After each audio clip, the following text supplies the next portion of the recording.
He didn't know the name of it. Not yet. But he felt it in his bones. What was rising in the streets of Rome wasn't freedom. It was something darker. A new power was emerging, wrapped in promises of justice. And he was there, watching the birth of fascism, still disguised as revolution. Not every revolutionary is born a fascist, but Mussolini ended up that way. What makes a young Marxist, a fierce believer in class struggle, an admirer of Karl Marx, and a preacher of proletarian revolution, become the architect of Europe's first far-right mass dictatorship? How does a militant socialist end up creating fascism? The answer is disturbing. Benito Mussolini wasn't born a fascist. He was forged in the heat of revolutionary socialism. He spoke for the workers, wrote for communist newspapers, defended general strikes, and dreamed of destroying the capitalist order. He believed that only the organized proletariat could bring down the old world and replace it with something new. But somewhere along the way, something shifted. And the danger is, it didn't happen in a single moment. It was a gradual drift, almost invisible, until it was irreversible. And here's the unsettling part. Mussolini wasn't the only one. Throughout the 20th century, many radical leftists would eventually become authoritarian nationalists. Fascism didn't come from the right. It was born from inside the revolutionary left. That's the part no one wants to talk about. But there's a detail in this story that makes it even harder to ignore. I'll come back to that. If this kind of content makes you rethink what you thought you knew, consider subscribing now. We're on the verge of hitting a major milestone for this channel, and your support can make all the difference. Every new subscriber sends a signal that serious, untold history matters more than scripted narratives. To understand what Mussolini became, we have to uncover who he really was. Because the seed of fascism, ironically, was planted in the soil of socialism. Mussolini was born in 1883 in the small town of Predappio, central Italy. But his upbringing was anything but ordinary. His father, Alessandro Mussolini, was a blacksmith and a revolutionary, a self-taught socialist who named his son after three of his heroes, Benito Juarez, Andrea Costa, and Amilcare Cipriani. None of them were moderates. The Mussolini household was a hotbed of rebellion. Alessandro read Victor Hugo, Zola, and Giuseppe Mazzini, the Italian unifier. He wrote fiery pamphlets, believed in justice as a natural right, and told his son the truth as he saw it. Society was corrupt and had to be destroyed. Benito grew up surrounded by iron, fire, and radical ideas. And that fire didn't fade. It spread. As a teenager, Mussolini devoured Marx. He studied Das Kapital like other kids studied the Bible. He attended socialist meetings, wrote for local newspapers, and began shaping his style. Bold, impatient, hostile to moderation. But here's something rarely mentioned. He didn't just follow Marxist thought, he pushed it to its edge. While many socialists spoke of gradual reform, Mussolini demanded total rupture. In his youth, he dismissed reformism as weakness. Revolution, for him, meant war, direct confrontation. The enemy was clear: capitalism, institutional religion, and the bourgeois order. But buried in this vision was a hidden pattern, one that would later change everything. I'll come back to it. By age 20, Mussolini was no longer just another street agitator. He was seen as one of the rising stars of Italian socialism. Intellectually driven, he immersed himself in the works of Karl Marx, Friedrich Engels, and Antonio Labriola with a fervor that bordered on religious devotion. His writings were clear. Class struggle wasn't just a theory. It was the only objective law of history. The proletariat was the new geological force shaping the world, and the bourgeois system was already rotting. In his columns for Avanti, the official newspaper of the Italian Socialist Party, Mussolini denounced liberal democracy as a facade, accused the church of being a tool of domination, and called for power to be seized by force. He didn't just believe in historical materialism, he preached it as absolute truth. For Mussolini, socialism wasn't a hope. It was a science in motion. But that's exactly where the fracture began. The more he dove into revolutionary theory, the more he grew frustrated with the inertia of the movement. He saw weakness in Italian socialism. Too much theory, not enough action. The frustration built up, and with it, a troubling thought emerged. What if the revolution didn't have to wait for the masses to evolve? What if it could be forced by will? That's when a critical and often overlooked influence entered the picture. Georges Sorel.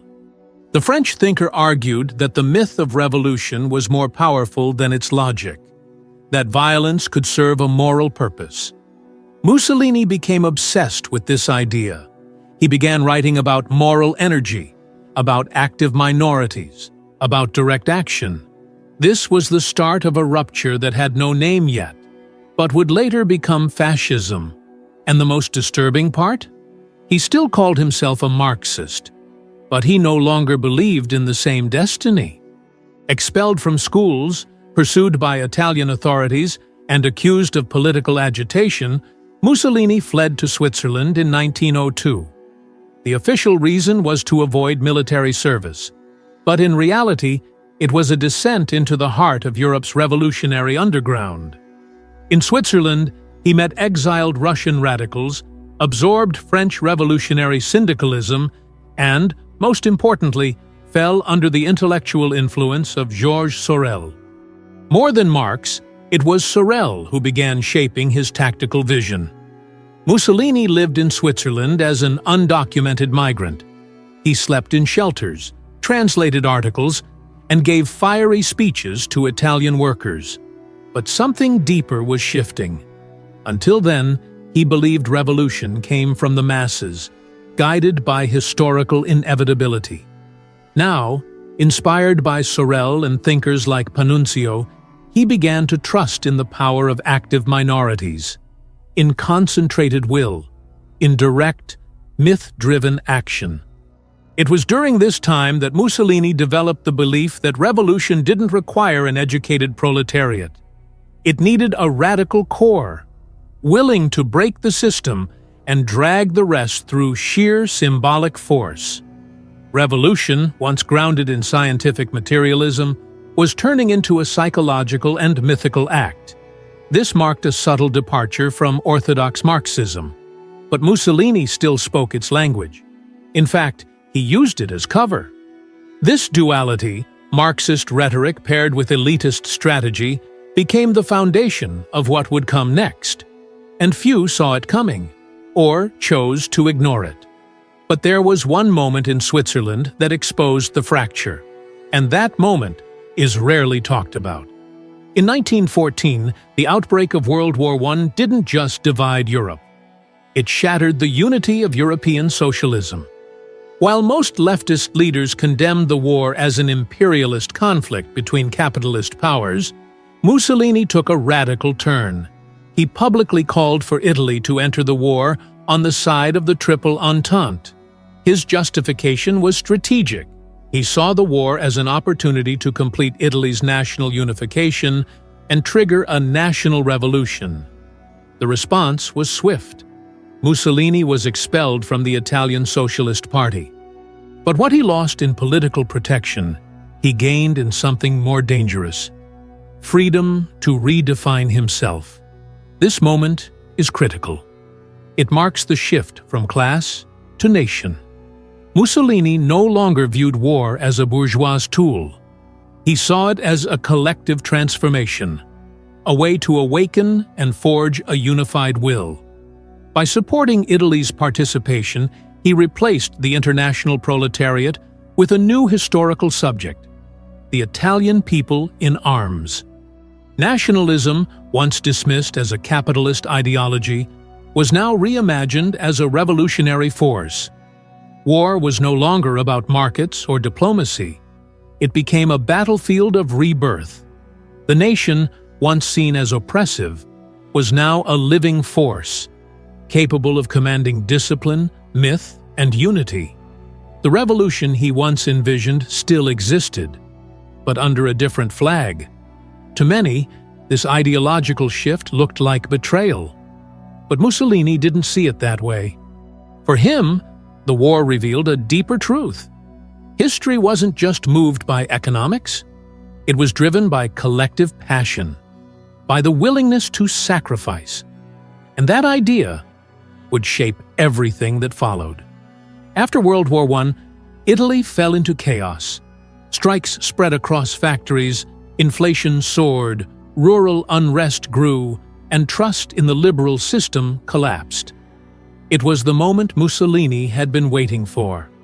In this vacuum, he began to build something that no longer fit within traditional Marxism, yet wasn't conservative either. It was a new synthesis, and a dangerous one. In 1919, Mussolini founded the Fasci di Combattimento. The name was symbolic. Fasci evoked the Roman fasces, a symbol of collective strength, but also echoed leftist syndicalist jargon. Mussolini blended symbols on purpose. Roman salutes, black uniforms, revolutionary slogans, and glorification of war as purification created a hybrid political language. The enemy was no longer just the bourgeoisie. It was anyone obstructing the greatness of the nation. This was the birth of a power project that used leftist aesthetics to serve a nationalist authoritarian agenda. Mussolini replaced class struggle with the idea of national unity between capital and labor. The state would be supreme, and the people, its militant arm. The worker remained central to the narrative, but no longer as a revolutionary subject. He was now part of an organic, disciplined, hierarchical body. This is where fascism crystallized, not as a rejection of socialism, but as its mutation. Mussolini realized that by reshaping revolutionary rhetoric into militant nationalism, he could mobilize the masses without surrendering to proletarian control. It was revolution without Marxism. And this formula, born in Italy, would echo through the political storms of the 20th century. The consolidation of fascism in Italy wasn't built on violence alone. It required something more calculated, a new political language. Mussolini understood that authoritarian regimes don't survive on repression alone. They need emotional allegiance. That's why, after taking power in 1922, he began a systemic ideological transformation to turn the state into a totalizing force. The foundation of this new structure was corporatism. The term sounded technical, even neutral, but it masked a complete redesign of social relations. Instead of class conflict, the fascist regime imposed the idea that each economic sector should function as a body coordinated by the state. Employers and workers, supposedly united, would act in harmony. But this harmony was artificial, and the state controlled everything. At the same time, Mussolini doubled down on myth. Not just the myth of Rome, but of masculinity, of youthful combat, of war as purification. Symbols multiplied: parades, uniforms, civic rituals, speeches broadcast by radio. The aim wasn't just to rule, it was to dominate the imagination. In this process, Italian masses ceased to be political actors. They became a permanent audience to a state-driven spectacle. Fascism offered identity, belonging, and purpose at the cost of freedom. Mussolini had created a new formula, a state that spoke the language of revolution, but governed through submission. And that contradiction is what made the regime so hard to dismantle. In the end, Mussolini's tragedy isn't just the regime he built, it's the origin he betrayed. The man born into the fire of radical socialism, shaped by the hammer and the dream of a classless world, ended up commanding a state that glorified hierarchy, militarism, and authoritarianism. The young man who once preached rebellion against the elites became the elite crushing all dissent. But this story isn't just personal. It reveals something deeper about 20th century politics. Fascism, contrary to popular belief, wasn't an anomaly outside modernity. It emerged from within. It used modernity's tools, its symbols, and its longings. Mussolini didn't destroy the socialist revolution. He co-opted it, re-engineered it, and turned it into a vehicle for nationalist domination. A revolution stripped of internationalism, collectivism without freedom, a total state with no soul. That's what makes Mussolini's legacy so unsettling. He wasn't an outsider. He was a product of his time, and of the moral collapse of ideologies that promised justice but delivered repression. Mussolini saw the path of fascism because he paved it himself. The pen was Marxist, but the ink was fear, myth, and control. What does this story tell us now? Perhaps that any ideology, once it abandons its ethical compass in pursuit of power, is one step away from betraying itself.